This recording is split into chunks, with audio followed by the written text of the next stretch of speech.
Hi, everybody, and welcome to the SEDScast Holiday Special. I'm one of your hosts today, Owen Marr. We are being joined by the majority of the SEDScast team, and so this episode is our holiday special, which we plan on doing every year. It's really a time for the team to get together and look back and discuss what we've accomplished this year and talk through like all the amazing guests we've had on. So this is going to be a video and audio podcast. If you're listening on Spotify or Apple Podcasts, you can also find this on the YouTube channel. We're dressed in quite the holiday spirit. Everyone's got some sort of Christmas or Hanukkah or other holiday religion type clothing on. And so it's fun for us, and we hope it's fun for you guys to watch a video podcast for once as well. So just quickly covering what we're going to go over today. We're basically going to start off, and by the way, you can see the timestamps in the description. We're going to intro the team because I think you've probably heard our voices, but you don't necessarily know much about us other than we're SED students. So we're going to do some introductions real quick. We're going to talk through the SEDScast sort of origin story, so how it came to be and what we're hoping to do in the next year, basically. And then we'll do some personal takeaways, so personal lessons learned from meeting all these different people and running a podcast. We'll talk through our favorite stories and memories from this year. And then we'll talk about the advice that we've compiled from all the episodes, kind of rounding up what we've heard from all these amazing people that we've had on the show over the year. So to kick it off, I think we'll probably just jump right into it. Introductions. And so I'll start off and then we'll go through in order. But yeah, my name is Owen Marr. I am the team lead of SEDScast as well as one of the hosts. Should probably mention that I think everyone on this call, has hosted an episode at some point this year. That's one of the things that's really cool. And I'll just give a shameless plug real quick. We are going to be recruiting some more people to the SEDScast team in January. So be on the lookout for that.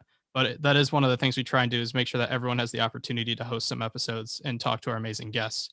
So I am a graduate student at the University of Michigan. I did my undergrad also at Michigan. So undergrad aerospace, and now I'm in space systems masters. And so I am set to graduate in May. Very excited to start working in July.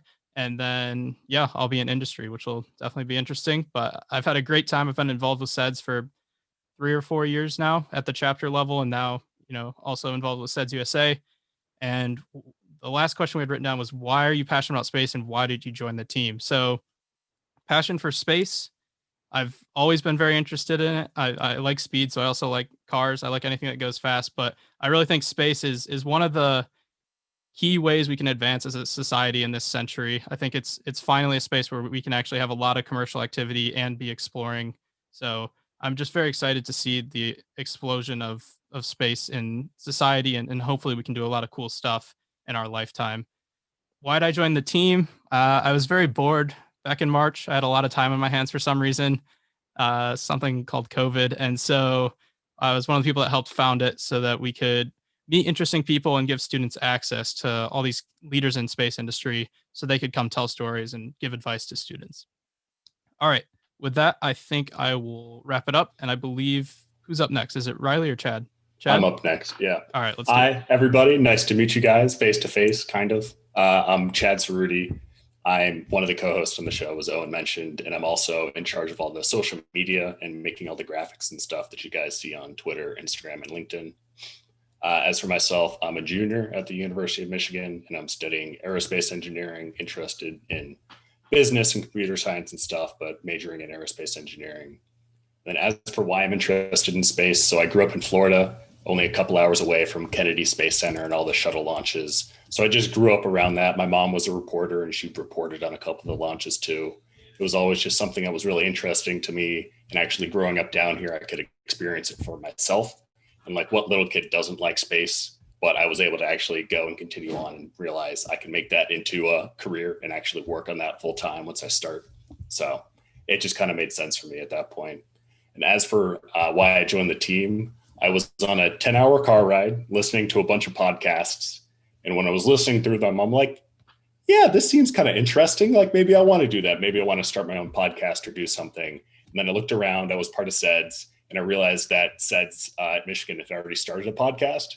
I reached out to Owen the day that we started making it more of an official SEDS USA podcast. And from there, the rest is history. Cool. I'll go next. So I'm Rupal. My role in SEDScast is kind of between the editing and publishing phase. So I listen to the first cuts of episodes before they get published and then see what needs to be changed there. I graduated from Michigan earlier this year. I did computer science, and before that I did aero for a bit, but I switched majors. Now I go to UIUC. I'm getting my PhD kind of in this robotics area. So I'm doing most of the CS stuff for robot applications, I guess is how I would put it. Why I'm passionate about space, I have this classic young kid looking at the stars story and being like, wow, so cool. Why I'm still passionate about is there's just a lot of cool stuff that we don't know that's out there. And so curiosity wise and just discovering new knowledge, that's what keeps me going. And as for why I joined the team, kind of what Owen mentioned in March. So I was president of our SEDS chapter. And once COVID hit, there was a lot of stuff that we couldn't do anymore. So we were looking at ways to engage people virtually, and a podcast was one of those ideas.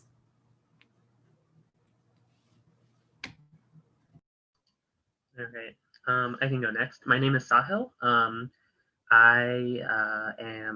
I host a couple episodes and I help out with some of the software post-production of some of the episodes. I graduated from the University of Michigan as well. There's a common trend here. I did my undergrad in aerospace engineering and computer science, and I'm now pursuing a master's degree in computer science at the University of Michigan as well, hoping to graduate this year. Why I'm passionate about space. Honestly, I feel like anything related to space exploration is just so cool because of the mind-boggling like distances and numbers at play. Like to say, oh yeah, Saturn is X amount of miles away, and just be like, okay, I can't even comprehend how far it is, but yet we've managed to send a probe there. You know, we sent Cassini there. It took absolutely stunning pictures and did everything it could for so many years. I don't know, just reading about that as a child, you know, seeing those pictures and being like, okay, you know, I want to send something there. And then realizing, you know, during my undergrad, like, wait, you know, lots of people send stuff to space. Like, this is cool. Like, I want to send something to space as well. So, you know, going after that has led me to here. Why I joined the team?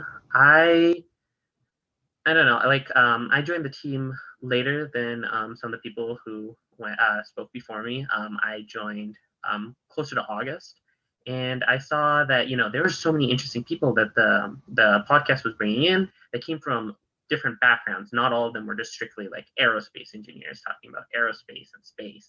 And seeing that was like super cool because I also wanted, you know, not only to listen to them, but like, you know, also get the chance to actually talk to them in the middle of an episode. So that opportunity was really exciting, and I'm glad to have joined. All right, I'll go next. I'm Riley. I'm a senior studying computer science at the University of Michigan. I will continue the theme. And I'm about to be graduating this upcoming December. So by the time that this is published, I will be a graduate of the University of Michigan. And then I'll be working full-time starting next summer at a company in New York. And I got into space in high school. Shout out to Mrs. Whistler from Lon Valley High School. I grew up in the Northern Virginia area, which is very close to the National Air and Space Museum in Dulles, Virginia. And so I had the opportunity to work there as a high school student, and I got some volunteer hours in, and it was a really great experience working as an explainer and teaching people from all over the world who are coming to visit the United States. But also just people who were coming from all over our own country about space and about aerospace as a field. So it was really neat to teach people of all ages and see sort of this light in people's eyes once they saw like all of the cool things that we had done and where we were going. And things have just gotten even cooler since I started college. And although I'm a computer science major, I've tried to find a way into space in some way. So I got involved with SEDScast around the same time that Rupal and Sahil did. We did a episode for the SEDS at UM cast, which is still available. You can still find it, but we did an episode about CS at University of Michigan, and that was kind of how I got roped into helping out. So I'm the publisher for SEDScast. I handle essentially, once we have all of the components, being able to actually get those onto platforms like Spotify and Apple Podcasts. Hi guys, my name is Ross Stein. At SEDScast, I kind of do a tiny bit of everything. I've hosted an episode now. I do some editing stuff, helping with writing some questions before the episodes go out. I myself am actually at the University of New Hampshire. I'm studying mechanical engineering. I'm a senior there. I am also the president of UNH SEDS, our rocket team at UNH. I got into space when I was really little because I got really upset at the fact that I couldn't buy my own personal starfighter and like fly away to a separate planet somewhere. Um, and just like that anger is what drive me to like get it done so that even like if I can't get it done in my lifetime or when I'm young, I can live vicariously through my children, like in my 60s, so that they can enjoy it. And I joined the team just because I got an email one day from SEDS USA saying that these people were starting a podcast about space, and I was like, oh, that's interesting. I'd like to be involved with that. And I saw some of the names of the people they were talking to, and I just thought it'd be a great opportunity. Awesome. Yeah, I think the only key takeaway out of this whole section was that Ross is fueled by anger. So that's good to know. So yeah, I think that did actually, and all seriousness, do a good job of getting a little more information out there about the team, so you can understand where we come from and kind of the lens through which we view our podcasts and our content. So with that, we'll kind of switch gears a little bit and jump into what is essentially the origin story of SEDS. So we wanted to talk a little bit about how SEDS was created, just so it's on the record and also so you can understand, again, where we're coming from when we decide which guests to bring on and ask different questions. So I'll kick it off and start with most of the early stuff, and then I'll also throw a couple of questions out there so everyone else can comment on, their experiences and what happened. So yeah, this was really a product of COVID, which, I mean, I would argue probably the single greatest thing that's happened because of COVID is this podcast starting. So the shining light, right? Silver lining. So we were, it's March, and as Rupal said, like all projects, and I think a lot of colleges experienced this, like all hardware-based projects were shut down. And so we still had online classes, but we really like weren't doing as much as we're used to because we're all used to being on, all these different project teams. And so it started off with, I think, some of the older students just recording content about like which classes students should take. So we did some for aerospace and some for computer science, just recommending like, hey, if this is what you're interested in, these are some classes you should look at. And from there, we were like, hey, we should, grab a couple of our SEDS alumni and have them come talk to students, since they also have advice for all the students.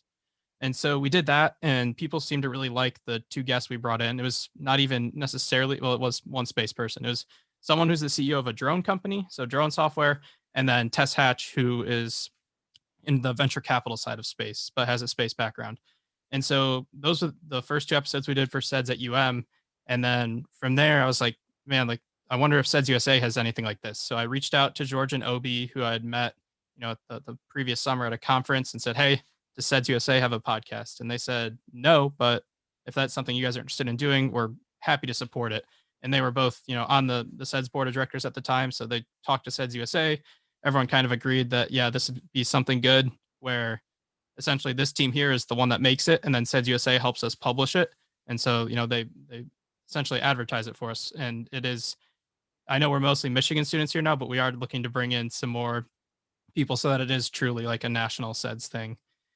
So from there, once we had the national podcast formed, we said, all right, we got to start talking to more people. And so everyone at SEDS USA was super helpful with getting like different board members from SEDS and advisors. And, we had like an amazing amount of like suggestions of who we should bring on. And just by like happenstance, Tess Hatch recommended, hey, there's this guy named Rob Meyerson. I think you guys would like talking to him. And it turns out Rob is a U of M alum who's from Michigan, and he was the number one guy at Blue Origin. He was the president of Blue Origin from its inception in the early 2000s up until 2017, 2018. And so Rob came on for the first episode and told some great stories. And that was really big for us to have someone that's, had all these great stories and great experiences to come on and help us kick off the episode. And then from there, we did 20 episodes during the summer. And so I guess that's the first question I'll probably throw out is, we went from not knowing how to do anything, and then we had this 1 month learning period, and within a month we were starting to produce content, and then from there we had to learn how to like advertise it and grow. So does anyone have comments on just the experience of working on it over the summer and trying to grow a podcast and learn how to produce? I mean, definitely from like a social media kind of standpoint, SEDS USA was really helpful at the beginning, both from like retweeting us and like reposting us and all that, but also like because most of our initial guests were on the SEDS board. So they were like big name people that a lot of people knew. So if you said, oh, I'm having an episode with Rob Meyerson, people or a lot of people would know that name and click on it simply because of it's him. So then once we kind of got into the swing of things and we got better, we had that little buffer at the beginning where we had these really big name guests that could kind of carry the podcast through that like awkward stage at the beginning where we kind of knew how to ask a question, but didn't really know how to carry the conversation and things like that. Hopefully we can get some of those guests back on now that we know a little bit more about how to actually run the podcast and get some better episodes out of them. Yeah, I would definitely say it's cringy listening to some of the earlier ones from our perspective, just because I think Chad will talk about it later, but everyone here's had like some public speaking experience, but knowing how to run a podcast is a pretty unique skill set. And so it's definitely learn on the job. Some of the earlier ones are a little shaky, but bearable. Yeah. Anyone else? I used to do this weird thing too, where I had like a lot of spit in my mouth or something. It's kind of gross, but like you could hear it on the podcasts and I had to work like to try to make sure that you couldn't hear that. Yeah, just a bunch of really cringy, awkward things. Yeah, now everyone's going to focus on that. I think it's gone now. I don't do it anymore as much as possible. It's better. But definitely don't go back and look at the first episodes because it's definitely there. Another thing to add on to what you were saying, Chad, is we started having people actually reach out to us, wanting to be on the podcast after we had some following and some of the bigger names on. And if you ask any of the guests, they actually know a lot of the other people that have been on. So there's kind of a network even among the guests that we've had. Sweet. Any other comments about the summer work? If not, we'll Rupal? I guess more on the back end side, like we didn't know anything about podcasting software. So we had like a couple of meetings that was just, oh, let's try this and see if it works. And sometimes it did, sometimes it didn't. So that was also fun and a way we grew, I think. Yeah, I think we did a good job of jumping around and trying a bunch of different things, which I guess is our first little piece of advice, is just like start trying different things, see what works if you're working on a new project.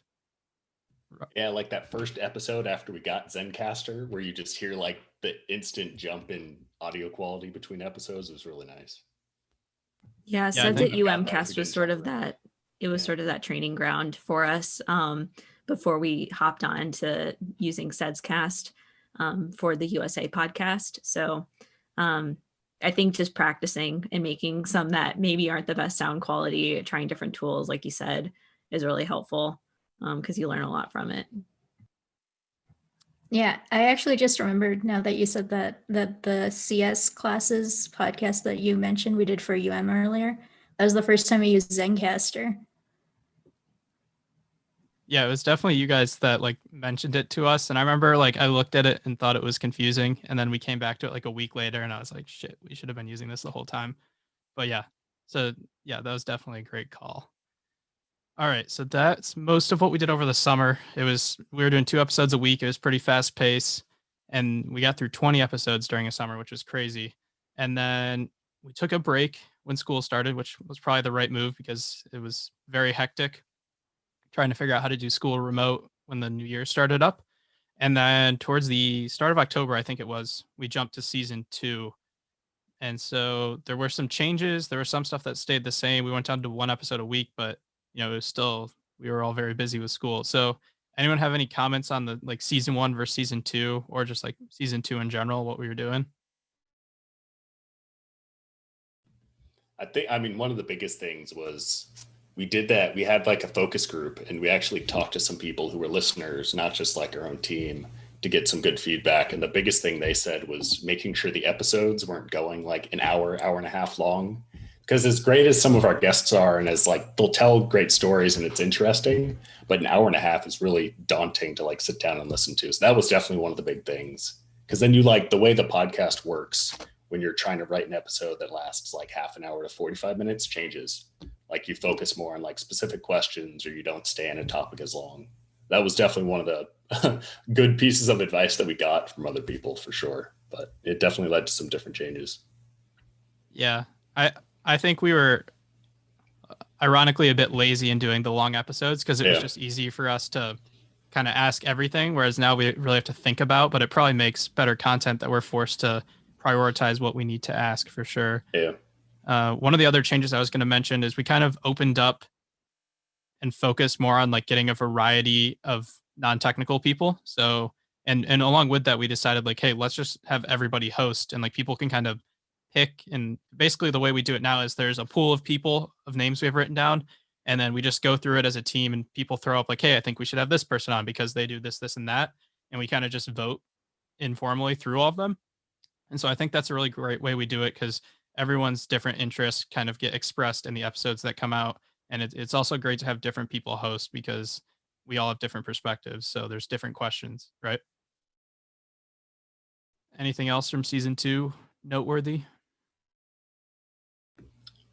One of the things, and I'll kind of pass it off to Riley and Rupel because it pertains more to you guys, but like we try to, by opening up the guests, we wanted to make sure that not only were the people that we interviewed, like making more of a conscious effort that we'd include, try to like make an equal number of men and women guests in the podcast, but then also make sure like a lot of the people that we're interviewing, such as like Riley and Rupel, were coming on, and that like a woman was actually interviewing a woman, or that like it wasn't just Owen and I and like a bunch of white guys interviewing a bunch of white aerospace engineers, because that doesn't paint the full picture of the aerospace community that we were trying to initially do with the podcast.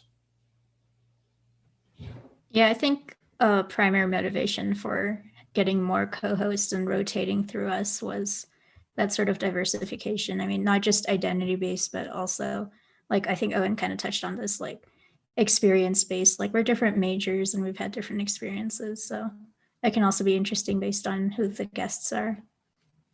Yeah, I think that's, we tend to try to match up who's hosting with the interests of the person or the guest that we're having on. So somebody who is like very aerospace technical heavy, I won't be on that one because I can't carry a conversation about like very technical aerospace topics.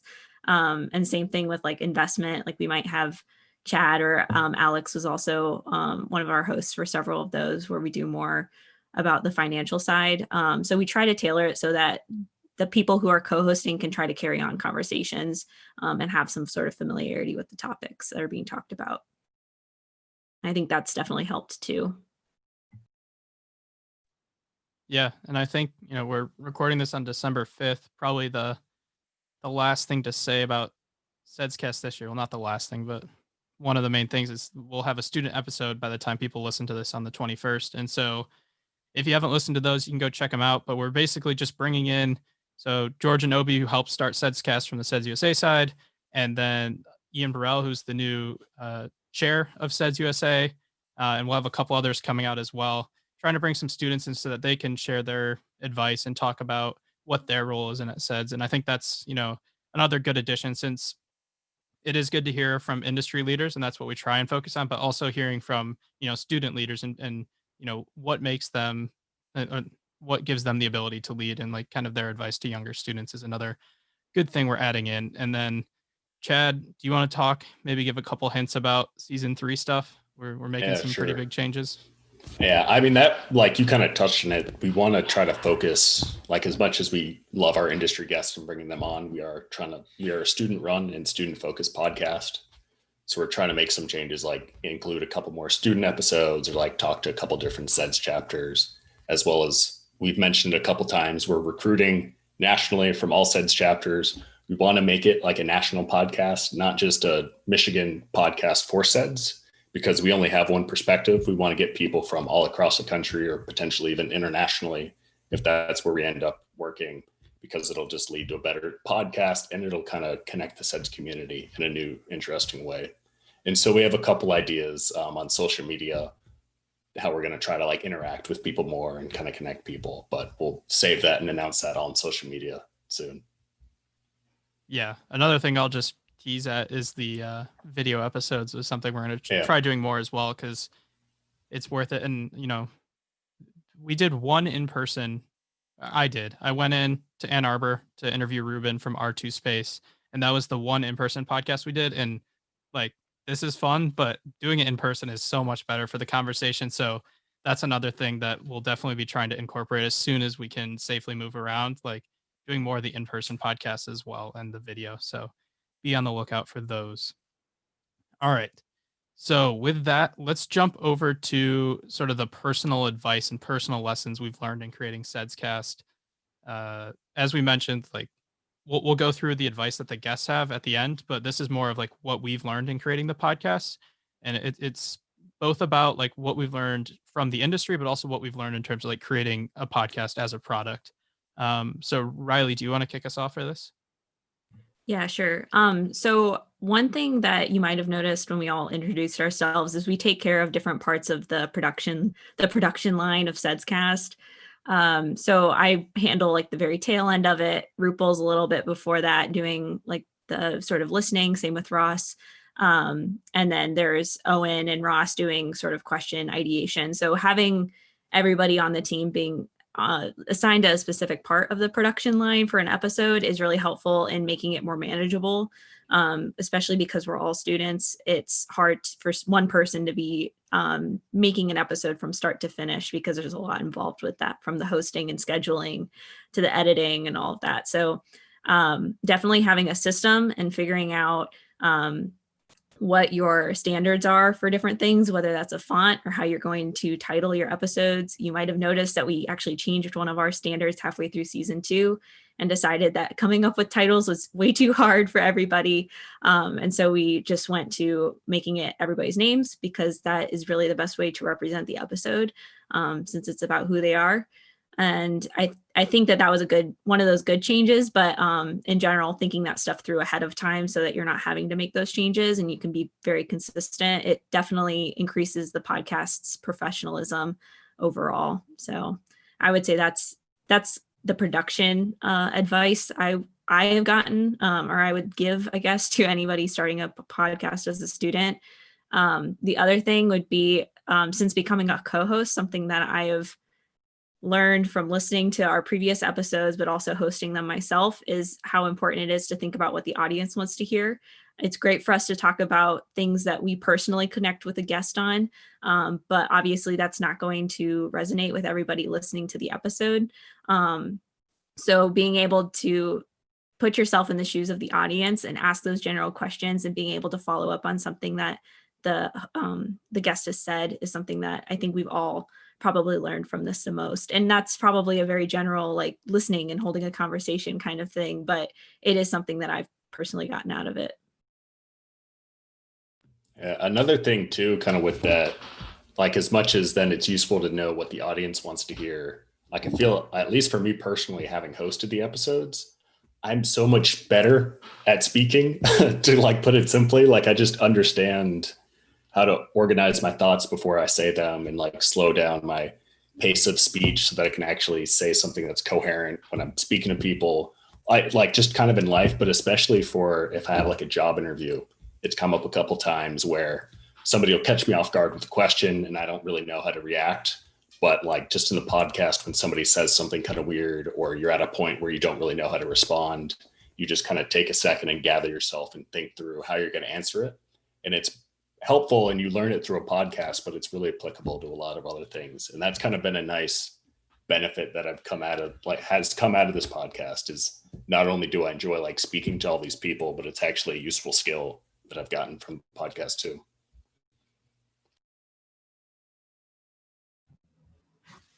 Yeah, and this other thing is not really podcast specific, maybe a more general life thing. And we've touched on it with COVID, but adapting to bad or not so great like situations. So like Owen mentioned, the origin of this podcast was adapting to COVID and everything being virtual and the stuff that we usually do just not happening anymore. So like the very first podcast idea that we actually had was more of outreach for children, because something we do in SEDS, and particularly our SEDS chapter, is engage with the K through 12 community.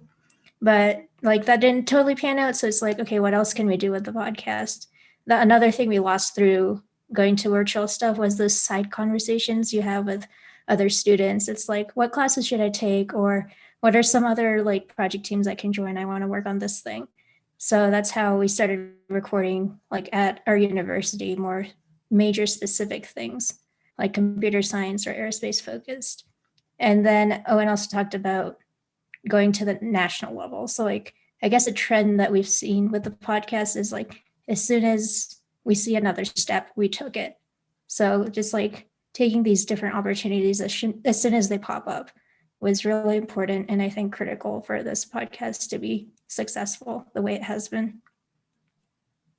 Yeah, I totally agree with that, Rupal. And I think for better or worse, a lot of this has been firing from the hip and trying to make good judgments as opportunities arise, which, you know, it's always good to have a plan, but being able to adapt as well is very important. I think one of the last things I'll add of like lessons learned in creating SEDScast was, and it's basically advice, but I'll squeeze it in here anyways. It's don't hesitate to reach out to people. That's one of the huge things we learned. Like, if you look at the variety of guests that we've had, and like you handed me that list of names and what they do, I would have been like, those people aren't going to want to talk to us. Like, why would they waste time? Fortunately, it's from what we've seen so far, like everyone in the space industry is super like just amazing. Like they're so willing to accommodate. And you know, on that same level, it's such a small community. You don't realize that, but like when we have a guest on, they know like 5 other guests. And so like it is a small enough community, and like everyone's super friendly. So, you know, just that's one key thing we learned, is don't hesitate to reach out to people. If you want advice, or you think someone has a really cool job and you want to learn more about it, or someone works at a company and you're like, I want to work for that company a couple years down the road, just email them. And don't underestimate the power of like a .edu email. I think that's advice a couple people had. Just shoot them an email. The worst thing they do is don't respond or say, hey, sorry, like I don't have time on my schedule right now. But that's, you know, 95% of it is, yeah, let's set something up for, you know, it might be 2 weeks down the road, but hey, yeah, let's set it up. I got 30 minutes on this day. And so I think that's something we all learned, is like, just reach out to people. There's like, it can't really go badly for you. It's either a no or it's a yes, and you get to have a great conversation with someone. All right. Any other personal lessons learned in creating SEDScast? I think that was most of what we talked through, but if anyone has anything else they come up with, go for it. I think one last thing that we didn't really touch on when we were talking about production is investing in microphones. Yeah. That's like a huge thing that we did. If you go back and you listen to the first couple of episodes and then you listen to some of the more recent ones, you might tell that there's a really huge difference in the audio quality. And I think that's just from the editing process and getting better at that. But also with the quality of the microphones, we've been fortunate to have funding to reimburse microphones for all the co-hosts at this point. So hopefully the audio during this sounds pretty good, because at this point, I think everybody here has a microphone through SEDScast. But that's been something that I think has really helped with the quality of the podcast overall. That's funny. I was just thinking of that like 10 minutes ago. I was like, we should probably make a video about like what it takes, because we have a guide that we've written up. So like anyone can look at that. It's stored on archive at SEDS USA if you want it. And like, yeah, the microphones we bought, the Blue Yeti microphones are $120, and they are really excellent microphones and work super well for this. So we should someone write that down, and we'll put it on the books to release a YouTube video about it a couple months down the road or something. Okay, so I'm gonna switch it up again, and we're gonna jump into like our favorite stories and moments. And so this is basically just gonna be everyone stating. I asked everyone to pick like one, so obviously that's pretty hard, but I think we've got a pretty diverse set of moments. So I'll kick it off with something incredibly cliche, which is talking with Greg Johnson about riding up on the space shuttle and being in space. I know we all come from different backgrounds and we're all interested in different parts of space, but probably the one thing we can all agree upon is that like actually going to space is the coolest. And so just being able to sit down with him and talk about, he described it in such great detail, like the emotions of getting ready for the space launch and, you know, sort of the buildup, and then the actual experience of going up and then being, you know, at the ISS. It was really incredible to hear him tell those stories. And he also had some great stories because he is a fighter pilot by background of, you know, fly these different planes and, you know, flying the shuttle, all these things that we looked at, you know, we all remember the shuttle as children. So, you know, we probably watched him fly up and didn't know it because we were really young at the time. But, you know, hearing those stories from him was really amazing. And it's always like awesome when you get the opportunity to talk to an astronaut, especially one that's been able to go to space and have those experiences. Chad, do you want to go next? Yeah, sure. I definitely, on the podcast, my favorite guest, and then there's a really funny conversation within it, was John Krause. He's somebody that, like, I had been following him on social media since high school, like 3 or 4 years before we recorded this episode, right when he was starting to get big. And so then to start this podcast and then have the opportunity to talk to somebody that, like, to me was a celebrity. Like, he's somebody I'd known for a while. I'd loved his photos, and he's grown so much over the years where a lot of people who are into rocket photography will know the name John Krause, like, because he's big, he's popular. That was really awesome to be able to interview him. And then met him. He's a great guy. He's really humble. Like, he's really personable. He was a great person to talk to, which is always nice when you talk to somebody who you think is a celebrity, that they're actually a good person and you still like them. And actually, I like him more even now after that. That's a really good thing. But during our conversation, he won Photo of the Year from an AIAA back in like 2018. And it's this beautiful shot of, he had to like get in the water. It was a SpaceX launch. And he took a long exposure shot of like the rocket shooting up between the trees and of like a murky Florida marsh with the rocket trail reflecting in the water. It's a beautiful photo. You can look it up on johnkrause.com, little plug. But as he was explaining it, so to get the shot, it was like a midnight launch, and he had to get the photo, or he had to set up his tripod and everything in the water. And he didn't trust Bluetooth technology, so he wanted to set it up himself and then hit the shutter button himself so that he could get the photo. And it was kind of weird. He was like, yeah, I mean, like, I didn't really trust Bluetooth, but whatever. And then not 5 minutes later, as we're recording, he had Bluetooth headphones on, and the audio randomly cut out in the Bluetooth headphones. He couldn't hear us. We had technical difficulties, how to figure it out. And when he gets the headset back on and reconnects, he goes on this super long rant about how Bluetooth sucks and how everyone who was doubting him and saying, why did you get in the water in the first place? This is for you. Like, stop giving me crap over getting in the water. I never would have won the competition if I had done it and trusted it. And it was just such a funny moment on the podcast. That was definitely one of the favorite things that I've been on. Yeah, that was an amazing story. And I was also surprised by how cavalier he was about like alligators and stuff. Because we asked him about that. And he was like, yeah, I had someone like behind me on the water kind of keeping a lookout. And maybe Chad's more used to them. But I was like, dude, you were in like alligator infested waters, not paying attention. As somebody who grew up in Florida myself, like people are scared about alligators, and there's definitely worry if you're like small. But if you are like an adult sized person, unless there's a giant like 15-foot alligator, they don't want to mess with you. Like, they're scared of you. They don't want to bother you, especially if you're making a lot of motion. So I kind of understood it, but at the same time, there's like snakes and other like weird like snapping turtles in there that are definitely scary, especially when you can't see, that will attack you and will look at you. So yeah. The moral of the story: don't go to Florida. Right. As a small person, as a small person, your story about alligators does not convince me at all.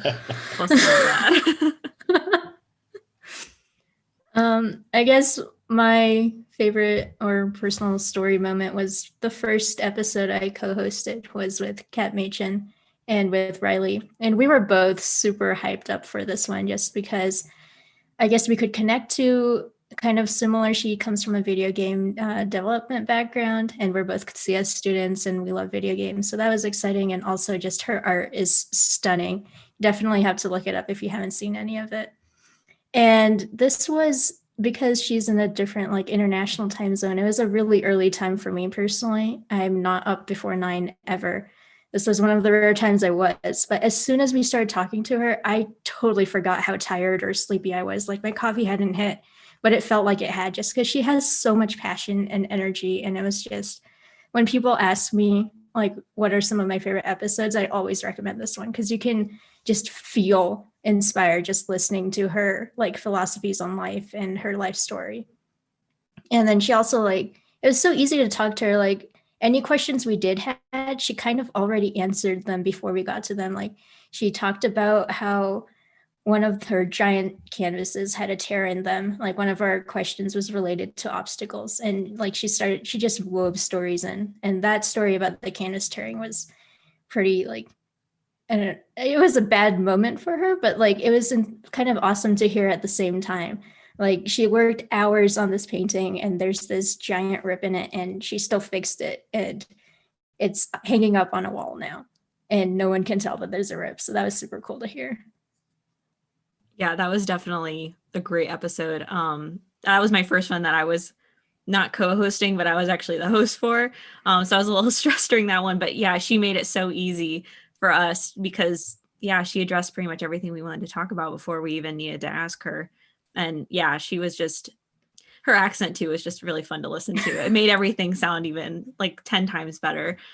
So yeah, that was definitely a really fun episode to be part of the first time, but even then to go back and listen to, I still found myself like thinking more about some of the stuff that she had to say. Yeah, I would say my favorite experience was talking with Janet Ivy and also Riley. Riley was also there. Maybe the common trend is actually Riley here. But we were talking about, the influence that we can have on children. And it kind of hit me. It's like, I 5 years ago, I was legally a child, getting out of high school, 18 years old, all of the college outreach activities were all like, organized towards, hitting people of my age or around there, right? And then all of a sudden, it's just like, what impact can we have on children? And I'm like, when did this happen?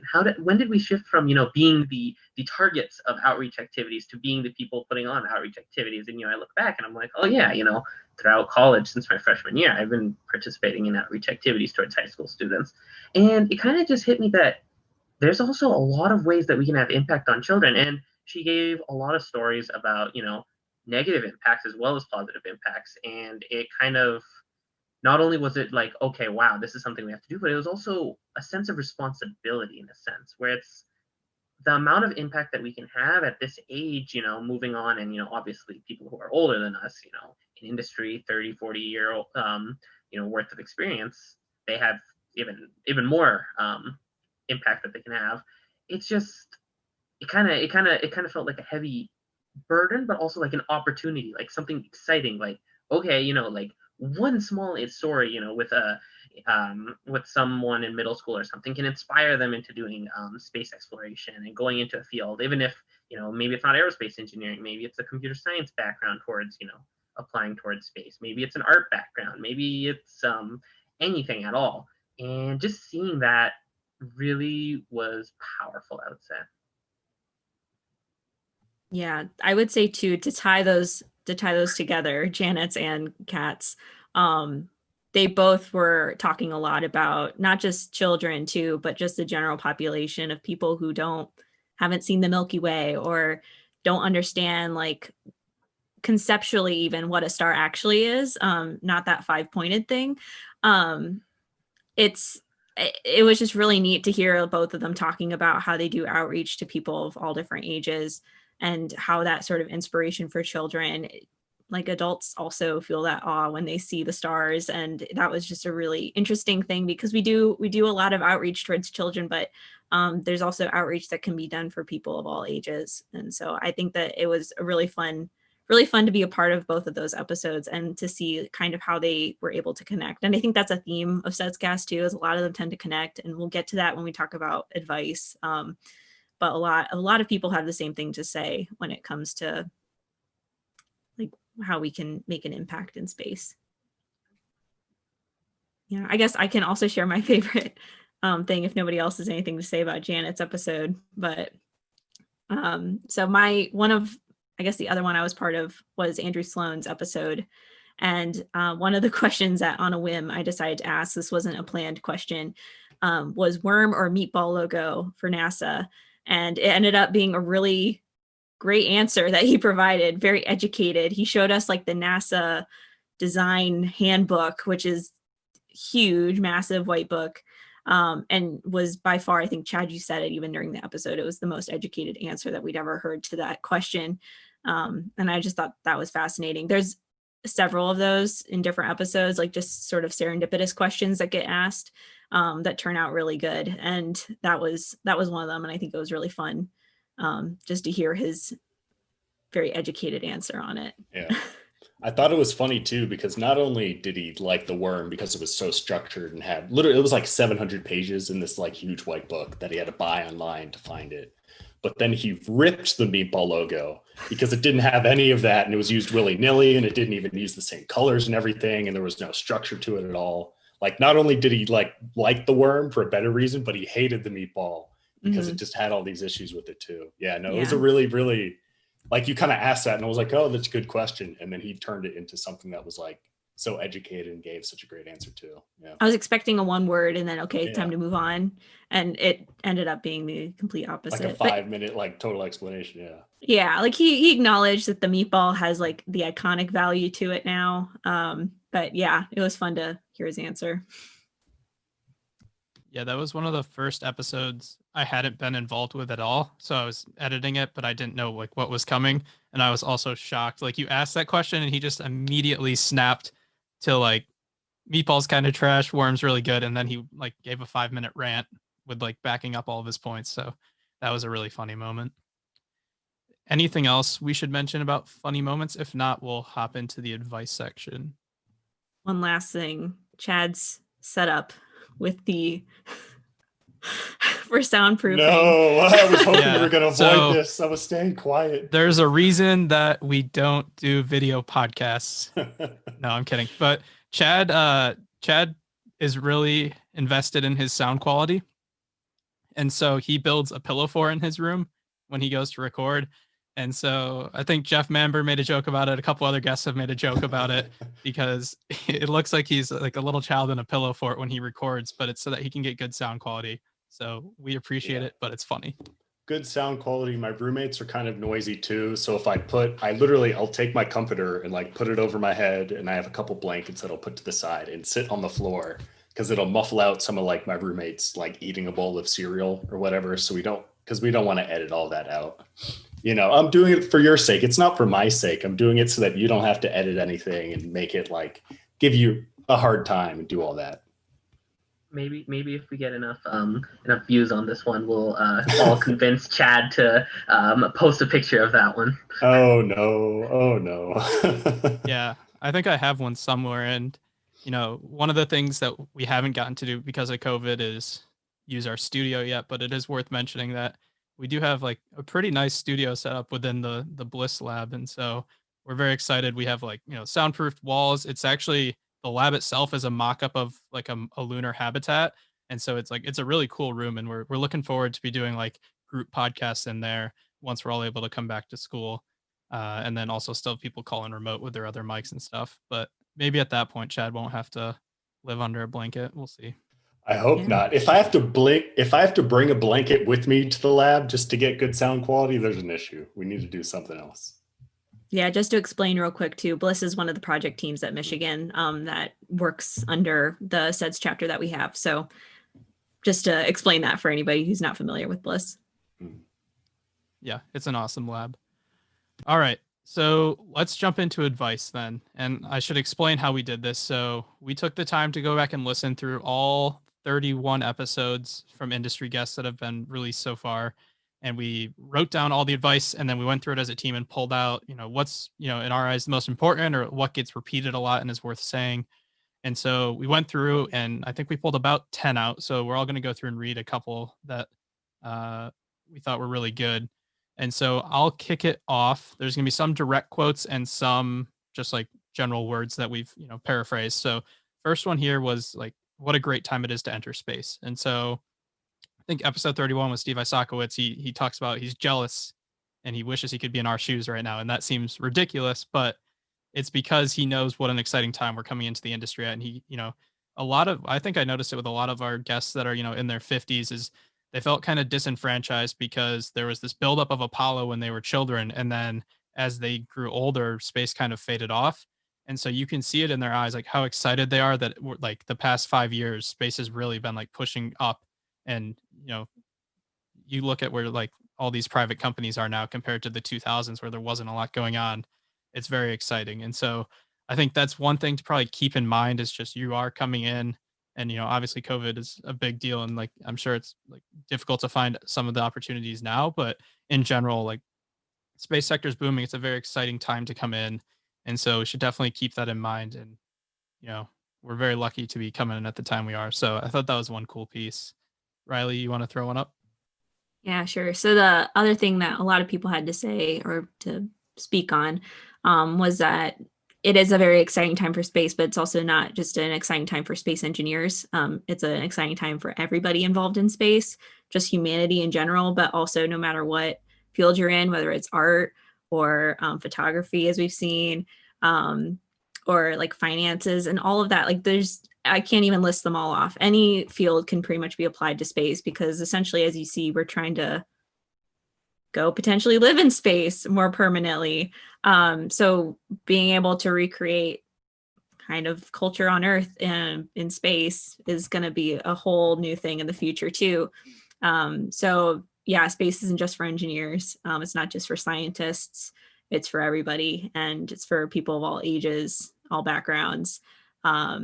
And we hope that SEDScast has helped everybody hear from people who are making it that way. Sahil, do you want to say something? Yeah. I think another piece of advice that we noticed was pretty common, and we kind of touched on this in a couple parts in this episode, which just kind of tells you, how important and how common it is, don't be afraid to try things that are hard, at the risk of failing. Space is hard. And that doesn't even necessarily just apply to space. Like it can apply to anything. Like, you always got to be trying. You always have to be persistent about what you want to do. And you can't be discouraged by seeing, hey, someone else has done this. That's okay. There's always going to be room for another excellent person in that field. You always have another opportunity. And you can learn from your mistakes as you go on and always keep, improving and keep trying. And then this kind of ties into another thing that we notice, and that's saying, like, be proactive. Don't necessarily just wait for someone to invite you in. I think we've mentioned this as well. Don't be afraid of sending cold emails. I mean, even in SEDScast here, we've just sent emails to people like Owen said that, if you told him a year ago, you'd be like, no way we can get this person onto our podcast. And here we are, with lots of these people on the podcast. So I guess it just comes down to, like always be trying, always be persistent and proactive and not wait for an opportunity to come. If you don't see an opportunity that, fits exactly what you want to do, make that opportunity in the industry. Yeah, I wanted to kind of piggyback off of that too. When Owen and I were talking to Jeff Manber, you mentioned how there's like always room for one more person in the space industry, and don't be like dissuaded from doing something just because somebody else has. He even was making the point that like a lot of the great things in the industry, himself included, are not original ideas. They come because the person who originally thought of the idea or attempted it first couldn't do it or couldn't make it work or it wasn't ready yet. But then things change over the years, or you're coming from a different perspective and actually know how to make it work. So it doesn't even have to be for something to work, you have to have the idea and then implement it. But there's like this stigma in the industry that if it's not your idea in the first place, you shouldn't be the one to implement it. But that's really like not the case. And that really should not discourage you, because if it has been thought of but hasn't actually turned into something, you could be the person that actually turns it into something and makes it big. And that was, I think it was MirCorp was the one that he took with that, or one of like his businesses is how that took off, is somebody came to him after they had kind of failed and said, hey, Jeff, you can probably do this, right? You can make this work. And then he did. And then now he is where he is. Another piece of advice that we saw was that although obviously you should always be trying to do well in your classes, your GPA is not always the most important thing on your resume. Especially in space, people want to see that you're getting involved, not only doing club activities, working in the club on actual technical tasks, but getting in, doing internship work, hands-on experience. Even if you're not an engineer, if you're a painter, keep painting different galaxies and different pictures that interest you. Just make sure you get experience in what you do and make sure it's something that you love to do too. Yeah, just going off of that, doing what you love to do. So you have to a lot of our guests have talked about not only finding your passion, but then also pursuing that. So there's two parts of the equation there. You have to kind of find what gets you up in the morning, what you're super passionate about, what you can see yourself doing the rest of your life. And then also seeking out opportunities or even creating your own opportunities to find ways that you can follow and pursue that passion.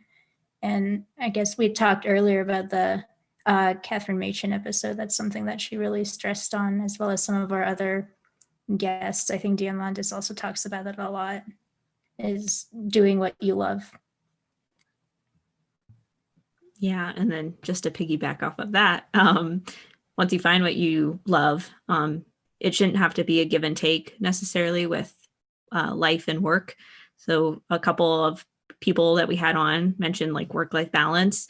I think it was Grant Bonin had something to say that was a little bit different. He said work-life harmony, which I think we all really liked. We were talking about before we even started recording this.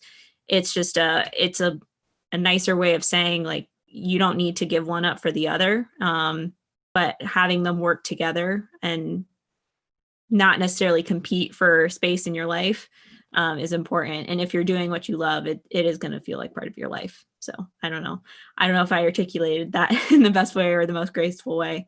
But that was kind of the gist of what we've had a few people say. Yeah, Grant had a couple good quotes too. One of the direct quotes that we pulled out, he said, "Great judgment comes from experience, but experience comes from terrible judgment," which it goes back to some of the things we said before, kind of summed up really nicely. But if you're not doing something, you're not going to get experience. If you're not putting yourself out there and working on something you haven't before, you're not going to get that experience so that you can become a better judge of something and so that you can actually understand how something works. To get to that point, you need to work on something first.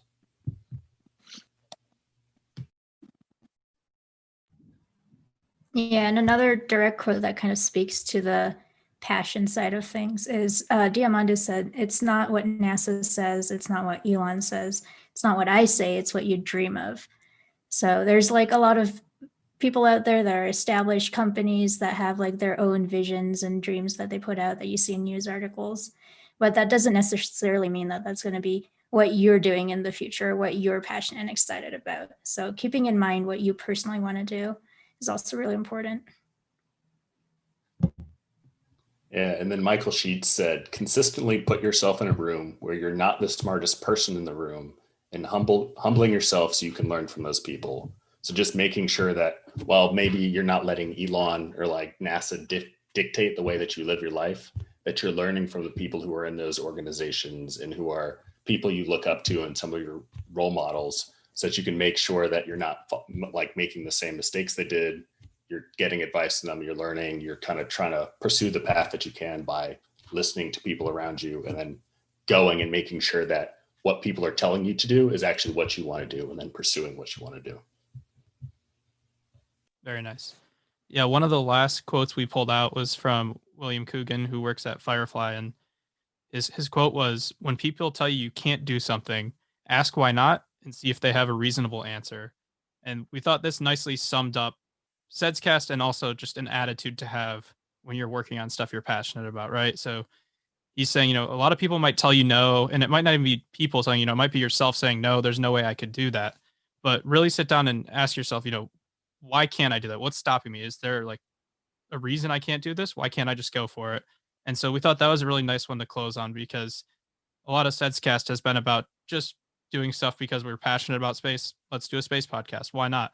And so I think that's one of the good points to close on, is just believe in yourself to do amazing things and just go for it. Is there any other advice we want to discuss? I think we hit a lot of it and there's way too much to cover, but if there's anything else that sticks out to people, feel free to mention it.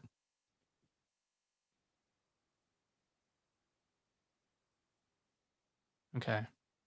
Well, I'll plug the fact that if you want to hear the full advice, go listen to every episode. We got our Spotify wrap up a couple days ago, and it was something like 1,500 minutes of content we published, and so it's a lot, but there's definitely some really good pieces of advice in our episodes, and there's some great stories in there too. So if you have time over winter break, which I know I do, I'll probably go back and listen to some of the older ones I don't remember as well. But if you have time, take some time to listen to them and just think about, why you're here, why you like space, and think about some projects you can take on in 2021. So a couple things to sign off with. First of all, thank you all for joining us and being a part of SEDScast. Like, the reason we are able to continue to do this is because we know people are listening. And to be honest, we'd probably just do it even if no one listened anyways, because it's fun, but it's good to know that we're having an impact in some sense. So if you ever have feedback for us, just like DM us and Chad will read it and cry if it's mean, but just send us feedback if you want, because we like to know what we're doing right and what we're doing wrong. But yeah, thank you for your support. As I said, this is coming out on our YouTube channel. We're going to start posting more stuff there. I won't say like and subscribe because I kind of hate when people do that, but do watch You out. just did. I know. Do watch the YouTube channel because we are going to try doing more video content, especially as we can start to do more in-person stuff next year. We'll try and do more video content because that's a little more entertaining than just having the audio. We will be recruiting new team members in December and January, so keep a lookout on our social channels if you're interested in that. You can also just DM us if you want right now and just say, hey, I'm interested, but we'll send out like an application or something. So if you are interested in working on the team, we'd love to bring new people in from all over the country and international if we can. So be on lookout for that. Season 3 is set to start. I think we're going to start the very start of February is when we'll publish the first episode. So we're going to take a little break. We're going to do some student episodes and we're going to record in January, but we probably won't start publishing until February when we get back into the swing of classes. Any other notes from the team? Looks all good. Okay, well, with that, I guess we will sign off then. We wish you all a very happy holidays and we will see you next time.